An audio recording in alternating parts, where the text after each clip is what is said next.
మా నా ఫ్రెండ్ శ్రేయస్ ఉంటాడు కదా, వాడు ఫ్లాట్ కొన్నాడంట. ఫ్లాట్ అయితే వేస్టే కదా కావ్య, దానికన్నా ప్లాట్ బెస్ట్. ఎప్పుడు ప్లాట్లోనే ఇన్వెస్ట్ చేయాలి. ప్లాట్స్ అంతా ఇప్పుడు చాలా ఎక్స్పెన్సివ్ అయిపోయింది కదా మా. అవును, అది మాత్రం నిజం కావ్య. కానీ మా టైంలో అయితే 10,000 15,000కి ఆరాంగా దొరికిపోతా ఉండే. మెయిన్ రోడ్లో కార్నర్ ప్లాటే మనకి 20,000-25,000కి ఆరాంగా దొరికిపోతా ఉండే. కొన్నారా? తీసుకోలే.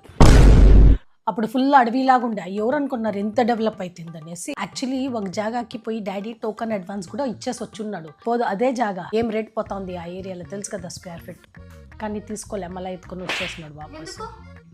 ఈ పెద్దనాయన ఉంటాడు కదా, దొంగ నా కొడుకు. వాడు నాకు దుడ్డు కావాలా, ఇచ్చేయి వేరే దాంట్లో వేద్దాము, ఇచ్చేయి వేరే దాంట్లో వేద్దాం అన్నాడు చూడు. ఆ నుంచి వాపస్ తీసుకొని వచ్చినాడు. ఇప్పుడు ఇంత మాట్లాడుతావు కదా, అప్పుడు మాట్లాడకేం? ఇప్పుడు ఉండే అంత ధైర్యం అప్పుడు లేదు కావ్య. మీరంతా చిన్న పిల్లకాయలు. నీ దగ్గర ఏం మాట్లాడేది నేను? డాడీ అంతా వాళ్ళ అన్న మాటే వింటా ఉన్నాడు, నా మాటే ఆడింటా ఉన్నాడు.